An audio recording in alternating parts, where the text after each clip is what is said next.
lo cual se emite otra moción por la compañera Joana Moreira en la cual establece 20 semanas para personas mayores de 18 años y 22 semanas para menores de 14 años, estableciendo y buscando sobre todo una ley justa y reparadora y acercándose justamente a cifras que emite la Organización Mundial de la Salud.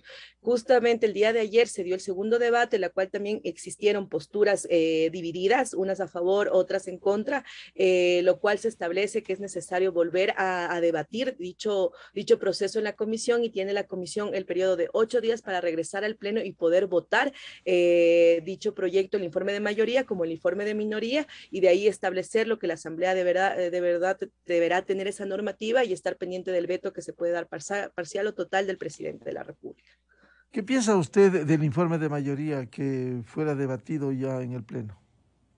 Bueno, yo soy asambleísta de Izquierda Democrática, obviamente apoyo a mi compañera Joana Moreira. Yo soy una persona que justamente dice que se necesita una ley justa y reparadora en todos sus ámbitos. Creo que es importante mencionar y recalcar que buscamos una ley justa y reparadora, y que aún poniéndole temporalidad se está dando obstáculos basado en el derecho comparado en países como Argentina, Chile, México, Brasil. Brasil se despenalizó en 1940 sin temporalidad, y también enfocado en tratados internacionales, lo cual mencionan que poner temporalidad también es una medida de obstaculización. La Izquierda Democrática ha decidido que no por unanimidad, sino por la mayoría de los miembros de la bancada que se integra, vamos a apoyar a la compañera. Solamente los que no apoyarían sería el asambleísta Dalton Basigalupo y el asambleísta Marcos Molina. De ahí se tendrían los votos para poder respaldar al informe de mayoría y de ahí ejecutar justamente una ley justa y reparadora en sus ámbitos. Muy buen día, al asambleísta Esteban Torres del Movimiento Tiempos de Cambio. Vamos a hablar sobre su opinión respecto de este debate. Antes, aquí en estudios, queremos saludar al asambleísta César Ron. Bueno, ¿cómo ha visto usted este tratamiento de este proyecto con algunos vaivenes en donde se ha podido observar cuestionamientos, críticas al interior de la Asamblea y finalmente este suspenso que hay de nuevo? Hoy quisiera recoger lo que señalan los medios de este día. El Universo dice: debate se centró en plazos para aborto por violación, y esto se enreda. Igualmente, Diario Expreso de Guayaquil dice: la Asamblea da rodeos sin tocar los tiempos del aborto. ¿Cómo afrontar un proyecto tan complejo, tan difícil, sobre la base del informe de la Comisión de Justicia y el fallo de la Corte Constitucional? Asambleísta César Ron, bienvenido, muy buen día. Gracias, buenos días, Miguel. Un saludo a Verónica Carrillo y a Esteban Torres y a todos los ecuatorianos que nos escuchan esta mañana. Yo quiero empezar diciendo lo siguiente, y me voy a ceñir estrictamente a la parte legal, que es lo fundamental.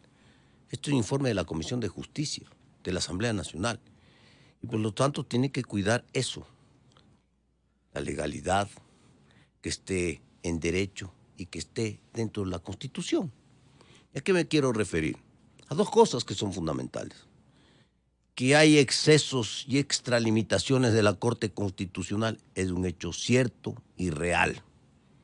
Pero lamentablemente en estos vacíos legales que tiene el sistema jurídico, institucional, constitucional del Ecuador, no podemos hacer nada. Y resulta que tenemos 9 dioses del Olimpo, ¿no?, que no tienen control de nadie.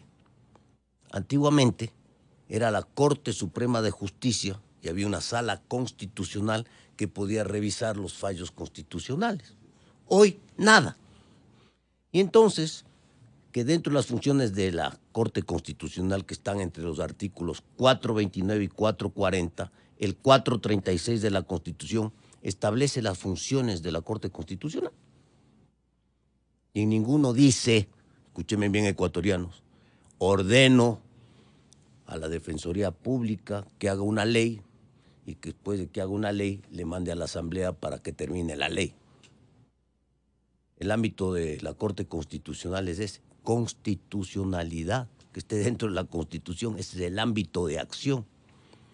Y voy a leer el artículo 226 de la Constitución, Miguel, porque esto es importante. Estamos hablando de derecho, de constitución, de leyes. No estamos aquí echando ningún cuento chino.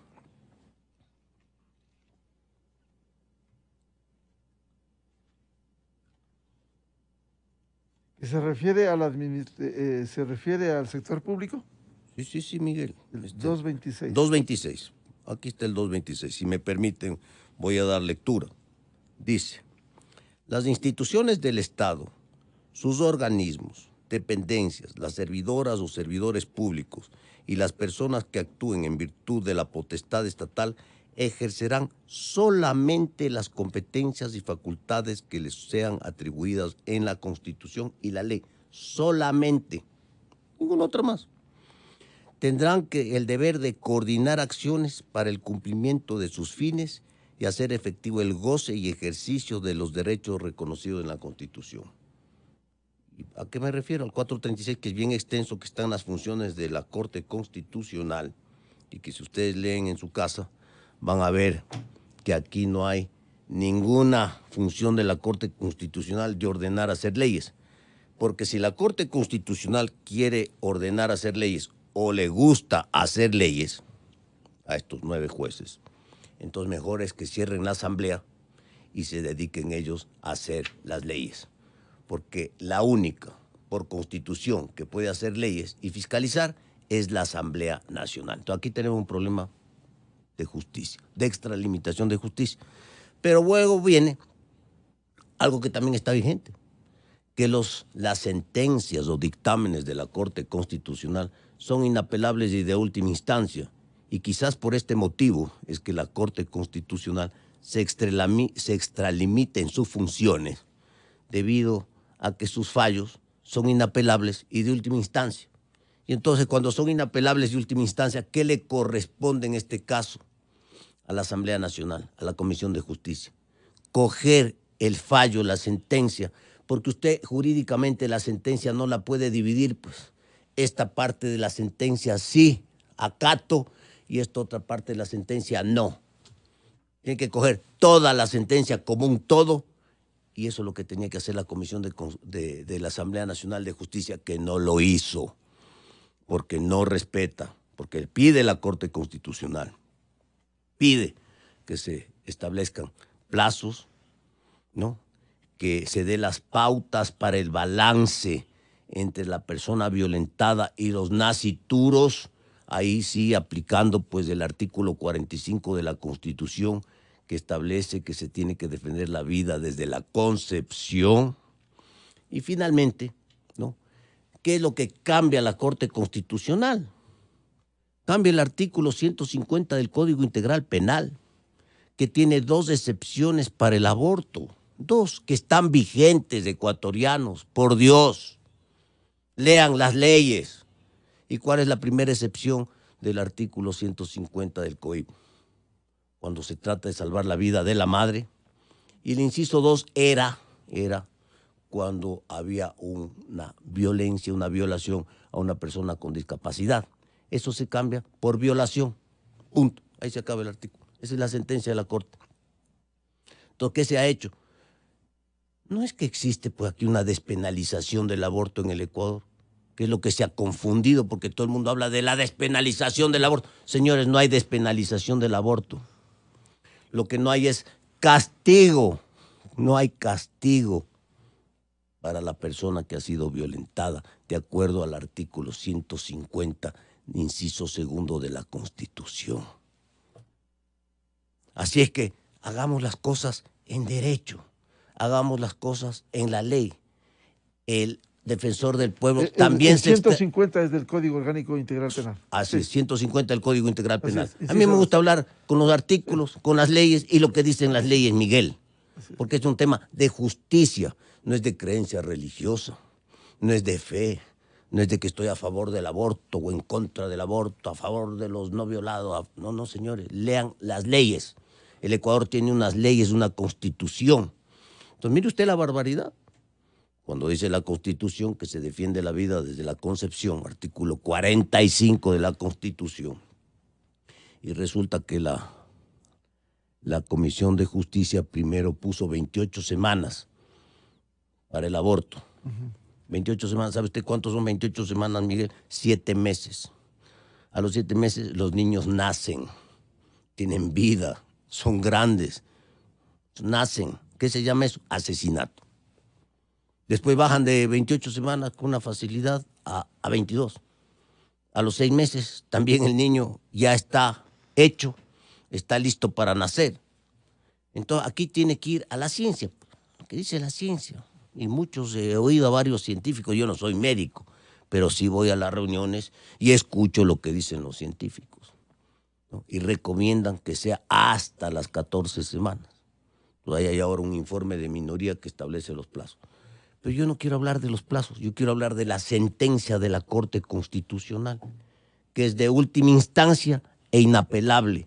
Señores miembros de la Comisión de Justicia de la Asamblea Nacional, eso es lo que tenían que haber presentado al país y orientado la discusión, porque esa es la responsabilidad del legislador, y no dejar todos estos vacíos, ¿no?, que han generado no solo polémica en el interior de la Asamblea, sino en el Ecuador entero, que han avivado a las masas cuando hubiera sido tan sencillo, Miguel, aplicar la sentencia, resolver el problema, hacerlo además de manera oportuna, porque ya se han vencido los plazos del dictamen de la sentencia, y evitar este desangre, como digo yo, en el Ecuador, innecesario, cuando lo que se tiene que hacer es aplicar el derecho, la ley y la justicia. Gracias, Miguel. Saludamos al asambleísta Esteban Torres del Movimiento Tiempos de Cambio. ¿Cómo ha visto usted este proceso con estas observaciones, con las críticas, partiendo de dos hechos fundamentales, dos insumos básicos, el informe de la Comisión de Justicia y lo otro, el fallo de la Corte Constitucional? Muy buen día, Esteban Torres. Buenos días, estimado Miguel. Mi saludo cordial al buen amigo y asambleísta César Ron y también a la asambleísta Verónica Carrillo. Un saludo a las personas que nos ven y nos escuchan. Bueno, yo lo dije ayer en mi intervención en el Pleno. A diferencia de las dos discusiones previas que se dieron en la Asamblea Nacional por el tema del aborto, la primera llegó por una reforma al COIP, la segunda por el famoso Código de la Salud. En el primer caso, la votación no prosperó en la Asamblea. En el segundo caso, esa votación prosperó en la Asamblea, y acuérdense que en el Código de la Salud se trataban varios temas sobre el aborto también, y en ese caso hubo un veto total del presidente. En mi caso personal creo que fue acertado el veto del presidente Lenin, pero esta nueva discusión llega desde otra vertiente, la famosa sentencia, la famosa orden en la sentencia de la Defensoría de que se elabore el proyecto, y por supuesto de que ese proyecto sea presentado a la Asamblea. Y yo veo aquí, más allá del problema con la sentencia, en donde el asambleísta Ron ha dejado muy claro ya cuáles son los serios problemas de la Corte Constitucional. Yo ayer dije una frase en mi debate que creo que no le ha gustado mucho a ciertos jueces, de que a veces los jueces constitucionales parece que tienen sueños húmedos de ser legisladores, si no nos explica de otra manera cómo en vez de ser respetuosos con la Constitución, son estos jueces que con interpretaciones evolutivas quieren ir más allá. Es decir, no quieren hacer justicia constitucional, sino política constitucional. Así que ese ya es un problema grave que lo tenemos en este momento. Pero más allá de eso, ¿dónde veo que aquí se dio el problema? Porque hubo la sentencia de la Corte en donde, digamos, en el concepto se despenalizó el aborto por violación, y se le combinó o se le obligó, digamos, a la Defensoría que haga el proyecto de ley. Ahí se dieron los problemas. ¿Y sabe por qué se dieron los problemas ahí? Porque lamentablemente la Defensoría que viene, creo que hoy ya no, porque han cambiado las autoridades, pero viene arrastrando una posición política desde hace muchísimos años la Defensoría. Acuérdese usted cómo actuaba el defenestrado defensor del pueblo, que enhorabuena ya no está ahí, pero esto fue uno de sus sucesoras, que estaba todavía en la Defensoría. ¿Y qué es lo que sucedió? Cuando llegó esta sentencia a la Defensoría se frotaron las manos. Se frotaron las manos la Defensoría y todos estos grupos extremistas encabezados por ONGs, las cuales yo di los nombres ayer en el debate, que reciben fondos internacionales desde Planned Parenthood, y no me estoy inventando porque tengo los estados de cuenta de cuánto reciben al año y cómo reparten al resto de fundaciones ecuatorianas. En un año llegaron a recibir $2 millones. Uno diría, ¿para qué recibe $2 millones un país pequeño como el Ecuador de la multinacional del aborto? Rarísimo, ¿no? Pero ¿qué es lo que pasó en ese momento? Ahí se pegaron todos estos grupos extremistas y produjeron un texto extremo, un texto que no tenía límite de semanas y por ende incumplía la sentencia, un texto que no cumplía el tema también de verificar cómo si se dio la violación para que exista el aborto, en donde no respetaron que haya una denuncia, una declaración juramentada o un examen médico, sino que es únicamente, y eso mantuvieron hasta el día de ayer, o mantienen hasta el día de ayer, llenar un papelito en el centro médico que además impide que el tema se conozca. Y por eso yo he dicho, y muchos han dicho, esto ayuda a los violadores, porque como no se puede hacer público, el médico no puede decir nada, el centro médico no puede decir nada, so pena de sanciones, el violador va a estar feliz, que especialmente están en los entornos cercanos, porque le obliga a que se haga el aborto a la víctima y luego sigue la misma perpetuación de este delito. Así que ahí se produce el problema. Y llega ese texto extremista a la Asamblea. Lamentablemente, la Comisión de Justicia reproduce ese mismo texto en el primer debate. Algo cambia para el segundo, ya comienzan a bajar las semanas, ya son 28, 22, empieza el regateo de las semanas que a mí no me gustan. Y tienen un texto que no tiene los apoyos, porque hay que ser aquí muy claros. Una cosa es lo que dice la teoría, otra cosa es la práctica. Y en la Asamblea, si un proyecto no tiene los votos, simplemente va a pasar lo que pasó ayer. Se posponen las sesiones, se posponen las votaciones a ver si se logran los votos. Así que creo que hay serios problemas.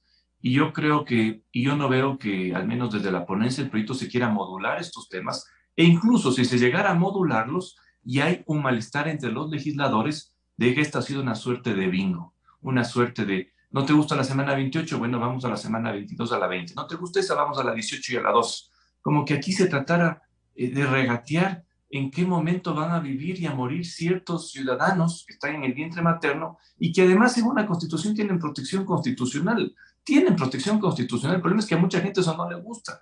Y empezando a la Corte Constitucional. Así que nosotros, como se habrá visto ayer en el debate, daremos la batalla que se tenga que dar. Yo he anticipado ya mi voto en contra en cualquiera de los dos informes, pero no sé, claro, qué pase ya en los 8 días, porque esto no depende de mí. Quizás no depende tampoco del asambleísta Ron, porque tenemos una posición marcada y clara. Quizás tampoco incluso depende del asambleísta Carrillo, que también tiene su posición respetable y clara. De quien depende esto es de casi de los 100 asambleístas que están indecisos y que son los que van a virar la balanza para uno u otro lado. Bueno, ¿qué debiera pasar en la Asamblea en medio de estas polémicas? Insisto, que deviene del informe de la Comisión de Justicia, el fallo de la Corte Constitucional, la asambleísta Verónica Carrillo, ¿qué debiera pasar? Porque en la práctica, el momento que se vote, si no hay los votos, los 70 votos para aprobarlos, quizás se va a pasar al informe de minoría, si no pasa el informe de mayoría. Y si no pasa el informe de minoría, ¿en qué queda? ¿De nuevo en el limbo, asambleísta Carrillo? Creo que es importante mencionar y recalcar que el centro de la discusión justamente es esas mujeres violentadas, esas niñas abusadas y esas personas con capacidad de gestar que quieren acceder a la salud pública y como un mínimo de dignidad, un derecho tan fundamental que está también estipulado en la Constitución de la República, los derechos sexuales, los derechos reproductivos y también la sexualidad en todos sus ámbitos. Creo que sin duda este tema de la Comisión de Justicia y Estructura del Estado, de la interrupción temprana del embarazo, abre el debate a un sinnúmero de temas como es educación sexual, anticonceptivo, salud mental como eje fundamental a través del acompañamiento debido que dice el informe de mayoría en todos estos ámbitos. Tenemos cifras bastante alarmantes que son que en la Fiscalía General del Estado llaman 11 mujeres violentadas que han sufrido algún tipo de agresión sexual y eso hay que cuestionarlo, hay que ver qué está haciendo el sistema judicial, que es precario completamente. Desde eso hay que empezar a articularse y hay que empezar a resolver estas diferentes problemáticas. Considero sin duda alguna que la ponente Joana Moreira ha estado tratando de ver y cómo se también estos aspectos para poder tener los votos. Dentro de la comisión existieron 23 comparecencias, en los cuales existieron más de 50 personas que estaban a favor y en contra, tanto en el primer como segundo debate, y desde ahí se empezó a analizar. Sin duda alguna se vieron algunos temas bastante importantes, como el 23.7% de mujeres que se dan cuenta la semana 20ª, incluso la Organización Mundial de la Salud dice que 22 semanas, ya pegado en el debido estricto a la norma internacional, lo han hecho y lo han puesto dentro de la postura el tema de la temporalidad, el informe de mayoría. mayoría. Si no se llegase a tener los votos para el primer informe, que es el de mayoría, entonces tendría que votar el de minoría, y ahí si no se llegasen a tener ninguno de los dos, la votación prevista se archivaría dentro del proyecto. Creo que es importante mencionar que ya se tiene un veto presidencial, que no se sabe si es total o parcial. Yo considero que debe ser parcial. Dentro de esos ámbitos regresaría a la Asamblea y desde ahí se empezará a discutir. Sin duda alguna, también se ha visto que Johanna Moreira ha estado dispuesta a poder dialogar, a poder conversar, para desde ahí entablar justamente líneas de acción y poder articularse dentro del informe, el informe final, que sería el previsto a la votación, para poder tener los votos necesarios y desde ahí poder ver si se puede ceder en ciertas cosas como es la temporalidad. Lo que prevé al tema de la denuncia que estaba escuchando hace un momento atrás, por favor, veamos la noticia del comercio que se realizó justamente el anterior año, donde indica que hay 837 fiscales a nivel del Ecuador, es decir, que por cada 100.000 habitantes hay 5 fiscales. Eso es bastante preocupante y aún así pedimos denuncia. Y sin embargo, también la cifra indica que solamente el 3% de mujeres denuncian el caso de violación, por miedo, por desinformación o porque no tienen dinero, porque de verdad al momento que estamos criminalizando esto, estamos criminalizando la pobreza, y sí se está pidiendo un requisito, que es justamente un formulario que tiene que ser emitido por la Fiscalía en un periodo de 90 días para poder dar a los centros de salud, y desde ese arista poder dar una ley justa y reparadora y que accedan a un derecho fundamental que es la salud pública. Se ha hecho algunos diálogos, se ha estado conversando, se ha visto la manera de poder articularse y de poder conciliar en ciertas aristas, y desde ahí se va a trabajar para poder tener los votos necesarios. ¿Y por qué se han enredado en el tema de los tiempos para el aborto? ¿Por qué se habló de 28, 22 y ahora sigue la reducción de de las semanas? Mira, Miguel, creo que es algo complejo. En democracia, el consenso y el disenso son ejes fundamentales. Hay asambleístas que no estaban de acuerdo con la moción que realizó José Agualsaca, hay asambleístas que no estaban de acuerdo con la moción que realizó justamente Johanna Moreira, sin embargo, que tampoco habían asistido dentro de la Comisión de Justicia y Estructura del Estado a escuchar las comparecencias y ver también con datos científicos qué es lo que está pasando y qué es lo que se está dando. Tenemos entendido que el 80% de mujeres acceden a la interrupción temprana del embarazo en el primer trimestre, y por eso se hablaba de no poder darles, este derecho fundamental de acceder a la salud pública como eje, pero era justamente de no vulnerar a través de la disminución de semanas. Eso es lo que también habla la OMS, de que no se puede obstaculizar y que el mejor de las cifras o el mejor de la temporalidad de los días, de las semanas, es hasta las 22 semanas que se puede establecer dentro de la normativa prevista. ¿Por qué no respetar las observaciones científicas de los médicos? Porque si no conocemos de esto, también caen en eso los asambleístas. ¿Por qué no respetar los informes de quienes saben del tema de salud? Mira, Miguel, se ha escuchado posturas a favor y en contra, e incluso también dentro de los médicos no hay consenso alguno. Se ha escuchado que puede ser a la 20ª semana, puede ser a la 22ª semana, puede ser a la 18ª semana, puede ser a la 25ª semana, puede ser a la 27ª semana, puede ser a la 28ª semana, algunos dicen hasta la 35ª semana, otros dicen hasta las 12 semanas. Entonces, a través del consenso y también basado en normas internacionales, de organizaciones internacionales, la comisión ha establecido justamente eso, y a través del informe de mayoría está establecido. Entonces, sí se ha respetado en estricto rigor lo que se está estableciendo a través de la norma. Incluso si hablamos de eso, también hemos visto derecho comparado, y aún así se ha establecido la temporalidad, porque en derecho comparado tenemos países como Argentina, como Chile, como México, como Colombia, como Brasil, que no tienen temporalidad establecida, por no obstaculizar a que haya el debido acompañamiento y la debida asequibilidad a este tema. Ahora, es muy importante decir que aquí no se está discutiendo entre aborto sí o aborto no. El aborto existe y es clandestino. Se tiene que dar acompañamiento o clandestinidad, que es eso lo que se tiene que debatir. No se tiene que debatir en estar a favor o en contra. Mi postura aquí es justamente poder hablar desde el centro de atención, que son las niñas, mujeres y personas con capacidad de gestar que han sido violentadas, que han sido ultrajadas y que han sido invadidas. Desde eso hay que responder, y creo que es muy importante dialogarlo desde esos ámbitos. Y obviamente la Comisión de Justicia y Estructura del Estado hizo ese análisis, y la ponente lo dijo y lo manifestó claramente a través de datos internacionales, a través de cifras que ha sacado, y sobre todo que se ha sabido manifestar cómo se ha llevado el debido proceso dentro de la Comisión de Justicia y Estructura del Estado. Asambleísta César Ron, en estas condiciones, ¿qué va a pasar en la Asamblea Nacional? Porque no hay claridad. ¿Qué va a pasar con el informe de mayoría? Entrará posiblemente el informe de minoría si no se aprueba. Y finalmente, ¿en qué va a quedar este proyecto?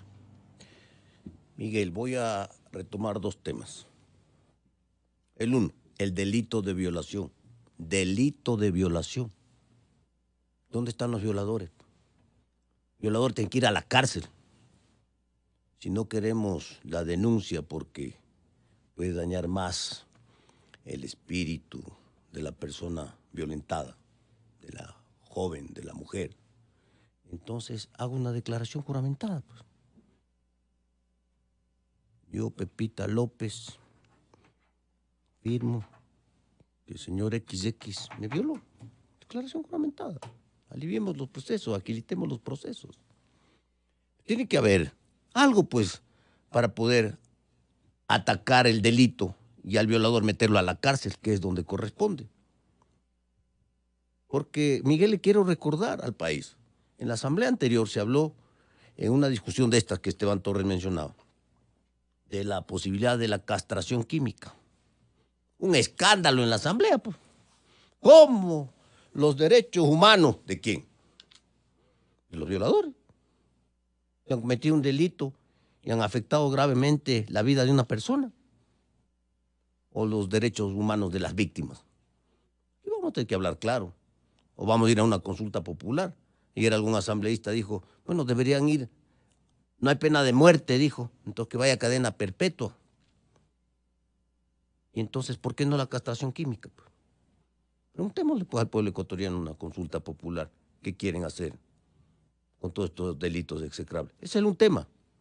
El otro tema que se confunde porque no se dice las cosas como son. Y entonces aquí hay interesados. En la asamblea hay interesados, en la sociedad civil hay interesados, en la comisión hay interesados. Entonces traen al cura de México, ¿no?, para que haga una presentación y dice, sí, se tiene que permitir el aborto libremente y consentidamente para las mujeres violentadas. Viene el científico y dice, el feto a las 8 semanas ya siente y tiene dolor. Viene el otro científico y dice, hasta las 14 semanas no más, porque mientras más temprano es menos riesgoso para la víctima, para la mujer. Y entonces por ahí viene otro interesado, dice, no, yo soy dueño de mi cuerpo, y entonces, y resulta que no es médico, sino que ha sido socióloga. Yo soy libre, mi cuerpo es mío y hago con mi cuerpo lo que me dé la gana. Sí, con el cuerpo suyo puede hacer lo que le dé la gana, pero usted tiene adentro otro cuerpo y otra vida que no es, que usted tiene que respetar, porque ese sí tiene un derecho constitucional de vida. Leyes, estamos hablando de ley. Y finalmente, Miguel, el aborto no punible, porque de eso se habla. Y está en la excepción, está en el código vigente del COIP, en el Código Integral Penal, está vigente el aborto no punible. Para los que no entienden, aborto no punible significa que no se castiga el aborto por violencia. ¿Para quién? Por violación. Es el cambio que ha hecho una sentencia de la Corte Constitucional en las dos excepcionalidades que tiene vigente el Código Integral Penal desde hace muchos años, y que fue reformado también en la Asamblea Nacional, y que ahora la Corte Constitucional en la sentencia cambia el inciso 2 del artículo 150, que lo vuelvo a reiterar, Miguel. Perdónenme que sea tan reiterativo, pero hay que entender el orden jurídico del Ecuador, porque si no, no entendemos nada de lo que está pasando, ¿no? Y entonces el aborto no punible, inciso 2, cambió el que era para las personas con discapacidades por violación, punto. Aborto no punible, artículo 150. Eso es todo, Miguel. Está vigente. ¿Qué va a pasar en la Asamblea si no hay los votos? Ya no hay discusión, pues ya no hay debate. La próxima semana ya no hay debate. Se acabó los debates, señores, que quede esto bien claro. Se tiene que votar. Y votar primero el informe de mayoría. Primero se vota el informe de mayoría de la comisión, que seguramente lo van a maquillar para tratar de conseguir otros votos más, que no los hay el día de hoy. Y si no pasa el informe de mayoría, está pues el informe de minoría. Se parará la asambleísta Espín, que presentó el informe de minoría apoyado por Dalton Basigalupo y Ricardo Vanegas, y se votará el informe de minoría, que ayer, observado por la asambleísta Natalia Arias en la Asamblea Nacional, mencionaba que es el que más se ajusta al dictamen de la Corte Constitucional. ¿Qué pasa si ese informe tampoco tiene los votos? Se archiva. No hay ley. Y queda en nada. Queda en el limbo. Porque el veto presidencial funciona cuando se aprueba una ley, pues. O sea, la ley aprobada, como el presidente es colegislador, va a la presidencia de la República y el Ejecutivo veta total o parcialmente la ley. Ese es el procedimiento de la normativa, de la gestación de una ley. ¿Qué pasa si no se aprueba ninguna de las dos leyes? Ahí muere, se acabó. Entonces queda un vacío legal de la operatividad de aplicación del aborto no punible. ¿Y qué pudiera hacer la Corte Constitucional que les dio un plazo que ya que ha rebasado? Asumir sus responsabilidades, pues. Porque ha querido hacerse legislador la Corte Constitucional. Y miren el problema en que estamos. Reitero, quieren ser legisladores, señores jueces constitucionales, que a ustedes nadie les controla, pero que tienen la obligación de respetar este librito que se llama Constitución y que en el 436 de la Constitución está perfectamente establecidas y delimitadas las funciones de la Corte Constitucional. Entonces, cierren la Asamblea y háganse legisladores. Pero si respetamos el orden institucional que tiene el Ecuador, por más huecos y vacíos legales que tiene, porque los tiene, y este es un problema de fondo, Miguel, de la institucionalidad del país, que vamos a tener que ver qué hacemos, porque no puede haber dioses o semidioses en una Corte Constitucional que nadie le controla y que mañana ordena que hágame esta ley. Un ratito, pues, usted no puede ordenar que le hagan leyes, si esa no es su función, si su función es en el ámbito de control constitucional, del derecho. Entonces, vamos a tener que hacer algo en este país, porque aquí ya estamos viendo que la Constitución vigente no tiene, pues, aplicabilidad. No favorece a la institucionalidad del país. Y mire usted, la Constitución dice, todos los años tendrá que aumentarse el presupuesto para salud y educación. Listo. Hasta llegar al 5% del PIB. Claro. ¿Ya? ¿Y qué pasa cuando Pero no hay eso crecimiento? tiene una palabra, demagogia. Vea, ¿y qué Más pasa, allá Miguel? de lo que debiera ponerse como presupuesto. Miguel, ¿qué pasa cuando no hay crecimiento económico, como ha pasado estos años de pandemia? ¿Qué pasa? No hay crecimiento económico, decrece la economía, decrece el PIB. ¿Cómo aplica la norma constitucional? Entonces, que no me dan el presupuesto. Tenemos problemas graves en el Ecuador de aplicación constitucional que los vamos a tener que resolver. ¿Cómo? Con decisión política de parte del gobierno a través de una consulta popular.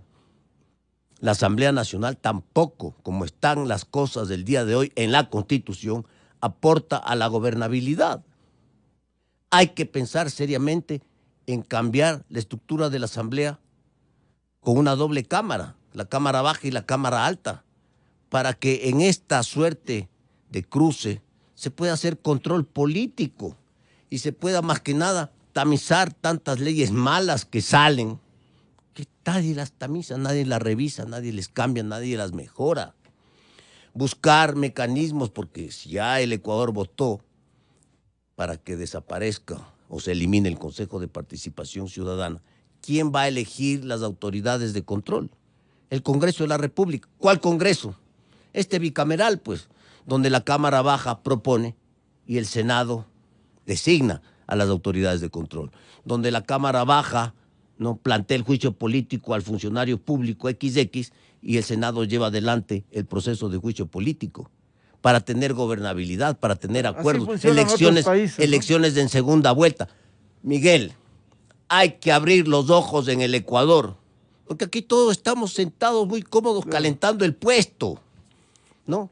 Y esto no funciona. La Asamblea no funciona, la unicameralidad después de 40 años de democracia no funciona. Entonces tenemos que buscar otros mecanismos para que funcionen y fomentar la gobernabilidad del país. Lo peor de todo es que no se haga nada y que este esquema que instauraba el correísmo en el 2008 quede intocado. Eso sería lo más grave. Aquí se ha hablado mucho de la muerte cruzada. ¿Muerte cruzada para qué? Para que en 90 días tengamos que ir a una elección de lo mismo. De lo mismo, pues. De otra asamblea unicameral. Sin cambiar la estructura. Cada vez es peor. Entonces, es responsabilidad Si la Asamblea no quiere hacer estos cambios, porque es responsabilidad de la Asamblea, le corresponderá pues al presidente como colegislador llevar adelante estas reformas y plantearlas al pueblo ecuatoriano en una consulta popular. Pero Miguel, con esta dualidad, con estas interpretaciones, con esta falta de claridad, con esta falta de gobernabilidad, no puede seguir el país. Asambleísta Esteban Torres, finalmente, ¿qué debiera pasar en la Asamblea? ¿Informe de mayoría, informe de minoría? ¿O queda esto en el limbo? A ver, el informe de minoría se puede conocer si se cae la votación desde mayoría, la única condición que tiene que darse en la Asamblea. Hasta el día de ayer habían 27 votos de respaldo al informe de mayoría. Yo no sé si en 8 días hayan 40 votos más para llegar a los ansiados 70, yo lo veo bien difícil. El informe de minoría, que si bien se ajusta de una manera más clara a la sentencia, no es del agrado de muchos, empezando por de mi agrado, no sé si tenga también votos de mayoría. Y en ese escenario, ¿qué es lo que va a pasar? Un escenario que yo me he reflexionado bastante durante mucho tiempo y que creo que es el mejor, que es el hecho de, está la sentencia ahí, a mí no me gusta la sentencia, pero el ordenamiento constitucional dice que es de aplicación directa en cada uno de los casos. ¿Y cuál es la situación? Como no hay ley, queda a la sana crítica de cualquier juez y a la aplicación de esa sentencia en un caso concreto, que creo que es lo mejor. Habrán buenos jueces, habrán malos jueces, así como hay buenos periodistas, buenos políticos, malos políticos, pero ¿será que ya la sana crítica de cada uno el que diga, hay esa sentencia, hay este caso concreto, cómo aplico la sentencia? Creo que esa va a ser una de las situaciones si no se llega a aprobar la sentencia, que es una sentencia que tampoco está escrita en piedra, cuidado, ni las sentencias de la Corte Suprema de los Estados Unidos están escritas en piedra. Puede ser cambiada, reveída, por una decisión propia de la Corte Constitucional, que puede ser una nueva Corte. No lo sabemos. Lo que está pasando un poco en el caso de la Corte Suprema, incluso en estos temas, porque una decisión muy fuerte de 1970-73, me parece el caso Roe versus Wade, que es la famosa sentencia del aborto en Estados Unidos, está siendo hoy precisamente posiblemente cambiada con una nueva decisión de la Corte Suprema. Así que en ese sentido no hay temas que estén escritos en piedra. Y lo que parece ser, si no hay los votos para ninguno de los proyectos, es que pase eso. La sentencia queda ahí, se tiene que cumplir, pero ya pasará a la aplicación de cada uno de los jueces en un caso concreto. Yo creo que es una solución mucho más factible, porque bien se ha dicho ya aquí, y se lo dijo ayer en el debate, no hay ni siquiera un criterio unánime de los doctores, imagínese usted, ni de los doctores, ni de los científicos. Y nos piden a los asambleístas que tengamos un criterio unánime sobre cuándo va a vivir un ser humano y cuándo va a morir otro. Así que yo al menos he dicho desde el principio, yo no tengo complejos de deidad ni anhelos de divinidad para tener que tomar esa decisión tan terrible en donde, como le digo, que la tomen otros, pero yo no la puedo hacer. Así que veamos qué pasa ya cuando se vote este proyecto la próxima semana. En ese escenario, asambleísta Esteban Torres, si no revisa finalmente la Corte Constitucional, si esto no pasa, si esto no se aprueba, si no revisa la Corte Constitucional, ¿en qué va a quedar esto? Bueno, la sentencia, como les digo, como el resto de sentencias tienen que cumplirse por parte de los jueces, pero será ya la aplicación concreta de cada uno de los casos. Por lo menos en ese escenario estaríamos esperando que se judicialicen ciertos casos, porque ¿cuál es el problema de la ley como está planteada ahora? Que con ese formulario, con ese papelito de los centros médicos, no se puede hacer absolutamente nada. Con el pretexto de la famosa revictimización, hemos pasado al secretismo total. Entonces, si por ejemplo un doctor ve que llega una persona golpeada, en donde hay indicios ya no solo de violación, sino de violencia física, no puede decir nada, tiene que quedarse callado si llega una paciente así al centro médico. ¿Por qué? Porque si no se somete a todas las sanciones que están previstas en la ley por revictimizar a la persona y decir, oiga, algo raro pasó ahí, ¿no será bueno investigar? ¿No será que el violador, que el atacante esté en su propia familia y que hay que tomar alguna acción? ¿O no será que su propio novio, el que le está obligando a hacer esto y se quedó afuera y evidentemente no entró? Torres, y esto se tiene que investigar. Entonces, claro, quisiera plantearle una opinión de un reconocido médico que nos envía este momento. Dice, la ley dice interrupción del embarazo por violación. ¿Qué debe demostrarse? La violación, obviamente. pero no hay ninguna forma para que se pruebe aquello. Ahí está la primera discusión. Primero, aquí no debió llamarse esto ley de interrupción del embarazo. Se debe llamar ley de terminación del embarazo. ¿Qué es interrupción? Interrupción es esto. Hablo este momento y vuelvo a hablar ahora. Pero con el embarazo no pasa eso, porque terminar un embarazo significa que ya no hay vida luego. Así que sería ley de terminación del embarazo. Y lo que menciona el doctor es algo muy cierto, es decir, y sobre todo como somos abogados, es decir, cuando hablamos de violación estamos hablando de un delito autónomo del COIP. ¿Qué se les dijo? ¿Y qué se les dijo en la Comisión de Justicia también? Oigan, ¿por qué no plantean incluso un proceso expedito de máximo un mes especial para estos casos, en donde hay todas las fases de investigación y hay una decisión previa judicial para decir hubo violación en este caso? Porque si no, ¿qué es lo que estamos...? Yo creería que la discusión sería más pura, más profunda, más libre, si estaríamos hablando precisamente de un aborto libre. Pero ¿qué estamos hablando aquí? Del aborto por violación. Y esa segunda condición yo conozco, porque es lo que pasó en Argentina. Se mal utiliza, se malinterpreta precisamente para llegar al aborto libre. Y eso es lo que pasó en Argentina. Eso es lo que pasó en Argentina. Y ese es el primer nodo crítico, o el segundo nodo crítico. El primero es la temporalidad, el segundo es el tema de la forma jurídica de demostrar que existió una violación. Y el tercero es algo que también pasó hoy en Argentina, que es la destrucción de la objeción de conciencia de los doctores, que además en su juramento hipocrático juran defender la vida. ¿Y qué pasó en Argentina con una ley similar? A todo doctor que por alguna razón lógica intentaba salvar las dos vidas y no promover el aborto, les comenzaron a perseguir. A los que tenían plazas públicas les empezaron a sacar de los hospitales públicos, a los que tenían consultas privadas les empezaron a empapelar por decirles que están promoviendo la vida. Lo que quieren es el aborto libre. Y eso pasó en Argentina. Así que en esos tres puntos yo veo bien difícil, al menos que en cuestión de 8 días, se depure el texto y se logren los votos. Puede pasar, sí puede pasar, pero con tantas complejidades, tantos temas que no se resolvieron ya en la Asamblea, porque sabíamos que la Defensoría iba a producir un documento repugnante y paupérrimo, como sucedió, pero la Comisión sí pudo haber modificado esto, y al no hacerlo, se expone a lo que estamos viendo ahora, no hay votos. Bien, esperemos qué sucede finalmente, como otros proyectos en la Asamblea Nacional. Quiero agradecer el aporte a este debate al asambleísta de Izquierda Democrática Verónica Carrillo, el asambleísta César Ron, aquí en estudios, asambleísta independiente, y el asambleísta Esteban Torres del Movimiento Tiempos de Cambio. Muchas gracias por el aporte y estaremos pendientes. Ojalá al final del túnel se vea la luz y se esclarezca basado en el respeto al ordenamiento jurídico del Estado. Muchas gracias, asambleísta César Ron. Gracias, saludos. Esteban y Verónica, muchas gracias. Muchas gracias, saludos. Muy amable. 8:04 en el territorio continental ecuatoriano, buscando la verdad, aquí en la revista de Opinión Democracia. Vamos a hacer una pausa publicitaria y tenemos previsto un diálogo con el doctor Richard Ortiz, el nuevo juez constitucional, de acuerdo con la calificación que recibiera 94 puntos en el concurso y deberá integrarse a esta Corte Constitucional que ha sido observada. Miguel Rivadeneira en la revista de Opinión Democracia. Inicio de espacio promocional y publicitario. Esa jubilación que siempre has querido junto a tu familia, disfrutando de tus nietos y teniendo tranquilidad, puede empezar a construirse desde hoy, con esfuerzo, planificación y una cuenta de ahorro programado para disfrutar la jubilación que tanto quieres. Abre tu cuenta de ahorro programado ingresando a www.pichincha.com. Banco Pichincha, en confianza.